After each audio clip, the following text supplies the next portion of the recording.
Assalamualaikum warahmatullahi wabarakatuh. Oke, perkenalkan, nama saya Nur Rahmat. Pada kesempatan kali ini, saya ingin berbagi cerita mengenai pengalaman saya menjalani kuliah sambil bekerja. Alasan saya memilih teknik elektro, pekerjaan saya di perusahaan jasa perbaikan alat elektronik, industri, serta sedikit penjelasan mengenai beberapa teknologi yang saya temui di tempat kerja. Oke, yang pertama, saya ingin menceritakan pengalaman saya yang menjalani kuliah sambil bekerja. Bagi saya, kuliah sambil bekerja bukanlah hal yang mudah. Setiap hari, saya harus membagi waktu antara pekerjaan, kuliah, mengerjakan tugas, dan juga waktu untuk keluarga maupun beristirahat. Terkadang, setelah selesai bekerja seharian, saya masih harus mengikuti perkuliahan pada malam hari. Kondisi tersebut tentu membutuhkan kedisiplinan, tanggung jawab, serta komitmen yang kuat. Walaupun cukup melelahkan, saya merasa bahwa kuliah sambil bekerja memberikan banyak manfaat. Materi yang saya pelajari di kampus seringkali saya terapkan di tempat kerja secara langsung. Sebaliknya, pengalaman yang saya dapatkan di dunia industri juga membantu saya lebih mudah memahami materi perkuliahan. Jadi, teori dan praktik saling melengkapi. Selain itu, kuliah sambil bekerja juga melatih kemampuan manajemen waktu. Saya belajar menentukan prioritas, menyelesaikan pekerjaan secara tepat waktu, serta menjaga semangat untuk belajar. Saya percaya bahwa setiap tantangan yang dihadapi saat ini akan menjadi bekal yang sangat berharga di masa depan. Oke, yang selanjutnya saya ingin menjelaskan alasan mengapa saya memilih program studi teknik elektro. Sejak lama saya memiliki ketertarikan terhadap dunia listrik dan elektronika. Saya selalu penasaran bagaimana mesin dapat bekerja secara otomatis, bagaimana sebuah panel listrik dapat mengendalikan berbagai peralatan, dan bagaimana teknologi industri berkembang semakin modern. Menurut saya, teknik elektro merupakan salah satu bidang ilmu yang memiliki peran yang sangat penting dalam perkembangan teknologi. Hampir seluruh industri saat ini membutuhkan tenaga ahli yang memahami sistem kelistrikan, elektronika, kontrol otomatis, dan otomasi industri. Melalui kuliah di teknik elektro, saya mempelajari berbagai mata kuliah seperti dasar kelistrikan, elektronika analog dan digital, rangkaian listrik, mesin listrik, sistem tenaga listrik, sistem kontrol, microcontroller, PLC, instrumentasi, hingga otomasi industri.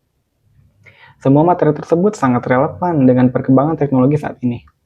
Saya berharap setelah menyelesaikan pendidikan nanti, kemampuan yang saya miliki dapat semakin meningkat sehingga saya mampu memberikan kontribusi lebih besar di tempat kerja maupun di dunia industri secara umum. Oke, selanjutnya saya ingin menceritakan pekerjaan saya.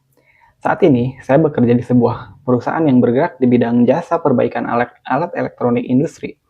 Tugas utama perusahaan kami adalah pemeriksaan, analisis kerusakan, perbaikan, pengujian, dan memastikan berbagai peralatan elektronik industri yang dapat kembali beroperasi dengan baik.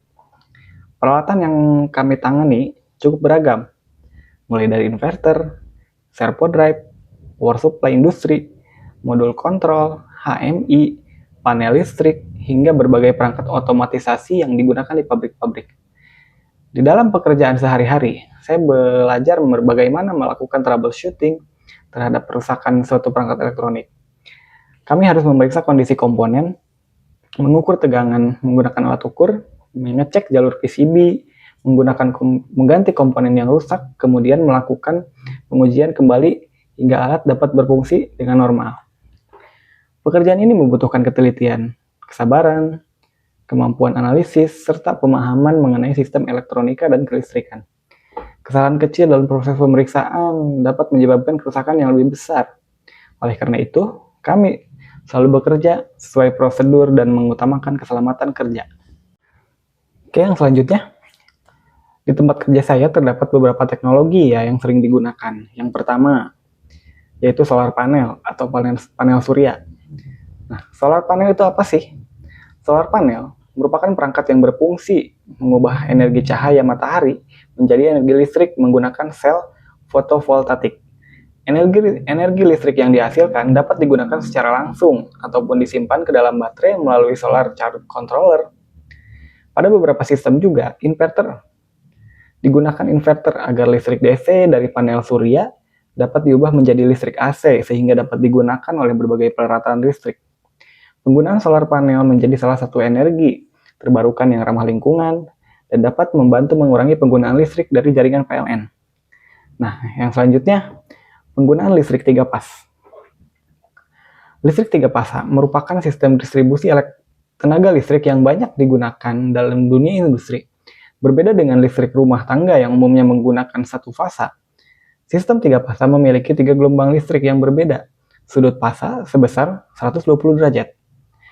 Nah, keunggulan listrik 3 fasa adalah mampu menyalurkan daya yang lebih besar, lebih efisien, memiliki putaran motor yang lebih stabil, serta cocok digunakan untuk mengoperasikan mesin-mesin industri seperti motor induksi, pompa, kompresor, konveyor, dan berbagai mesin produksi lainnya. Oke, yang berikutnya itu inverter ya. Inverter merupakan perangkat elektronik yang berfungsi utama adalah mengubah sumber listrik DC menjadi AC. Selain itu, di dalam dunia industri, inverter juga digunakan sebagai pengatur kecepatan motor listrik atau variable frequency drive. Dengan menggunakan inverter, kecepatan putaran motor dapat diatur sesuai kebutuhan proses produksi. Penggunaan inverter mampu membuat konsumsi energi menjadi lebih hemat, mengurangi arus start motor, memperpanjang umur motor listrik, serta meningkatkan efisiensi kerja mesin. Dan yang selanjutnya adalah servo drive. Servo drive merupakan perangkat pengendali motor yang memiliki tingkat presisi yang sangat tinggi. Servo drive bekerja dengan menerima perintah dari sistem kontrol, kemudian mengatur posisi, kecepatan, dan torsi motor secara akurat melalui sistem umpan balik atau feedback. Servo drive dapat banyak digunakan pada mesin CNC, robot industri, mesin pengemasan, mesin printing, serta berbagai mesin otomatis yang membutuhkan pergerakan presisi tinggi. Karena tingkat akurasi yang tinggi, servo drive menjadi salah satu komponen penting dalam sistem operasi modern. Terus yang berikutnya, HMI atau Human Machine Interface. HMI merupakan media komunikasi antara operator dengan mesin. Melalui layar HMI, operator dapat memonitor kondisi mesin, melihat parameter operasi, mengubah peraturan, atau menjalankan dan menghentikan mesin, serta mengetahui apabila terjadi alarm atau gangguan. Dengan adanya HMI, proses pengoperasian mesin menjadi lebih mudah karena informasi ditampilkan dalam bentuk tampilan grafis yang mudah dipahami. Selain itu, HMI juga membantu proses monitoring sehingga kerusakan dapat diketahui dengan cepat. Nah, dari pengalaman bekerja tersebut, saya menyadari bahwa perkembangan teknologi industri ini sangat pesat. Oleh karena itu, seorang teknisi harus terus belajar agar mampu mengikuti perkembangan teknologi tertentu.